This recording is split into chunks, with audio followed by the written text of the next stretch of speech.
They're tiny, they're toony. Today's Furry Girl Profile follow-up episode brings us back into 1990's Tiny Toon Adventures. Our group of one appearance girls was featured in segment Loon Lake for Music Day, which was a part of episode 92 during season 3, a rather late episode towards the end of the show's original run. Tiny Toon's resident psychic, Shirley the Loon, was the featured character for the segment, where she was attending a ballerina class and made up of mainly female swans. Only one out of the 4 had a name mentioned on screen, and that was Giselle, the swan with her hair brushed back. And whatever positivity and respect Shirley had for her fellow classmates wasn't shared equally by the swans.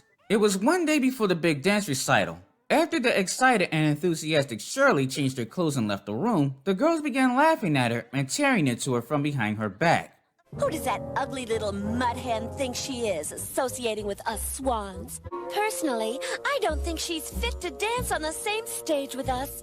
Shirley, who had left her shoes, overheard everything at the door. And that worked just fine for them, because then maybe the mud hen wouldn't show her face tomorrow as they left the room and bumped into her on the way out. Babs, one of her best friends, was waiting for her out front, and when asked why she suddenly wanted to give up dancing, Shirley was then brought to tears telling her what happened. The words of the swans cut deep, but Babs was a better friend, and she wasn't about to let Shirley give up on dancing, which she was very passionate about. The following night, Shirley showed up with Babs right behind, who reminded her that she was a much better person than her classmates. Giselle couldn't believe she still showed up, but still wasn't done taking last-minute jabs at her. Well, the little mud hen showed up. Like, flush those negatory vibes, Giselle. We have to work together to get through this recital, okay? But she was far from done being a snob as she tripped up Shirley out of spite. The swans wanted to get through the show too, but they were too obsessed with doing it without her. Shirley wasn't big on revenge. Babs, on the other hand, loved getting payback on people, so she decided to help keep the swans off her back during the performance.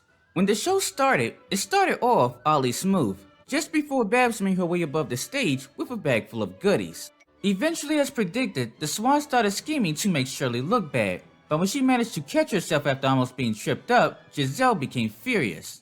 It was soon after, Babs began feeding the swans a taste of their own medicine, when she dropped a banana peel onto the stage, slipping one of them up and sending her crashing into the others. Even after recovering and getting sandbagged from above, they were still completely unaware of the rabbit causing trouble as they fixatedly chased a small loon all over the stage. The irony is that they were managing to make themselves look bad instead, while Shirley kept the dancing going as she tried her best to avoid them while still looking great in the process. The swans, however, were a determined bunch. As Shirley spun around the stage, she could see in their eyes that they had nothing but bad intentions planned for her. Babs, having a blast returning fire on the swans for her, made her way to the bottom of the stage and used the chainsaw to cut the floor out from beneath them. Shirley was soon left the only one standing by the end of the performance, when Babs came out onto the stage to deliver the flowers to her in front of a cheering audience. One tried to climb back on stage, but was then clobbered with the show curtain that said the end for the segment.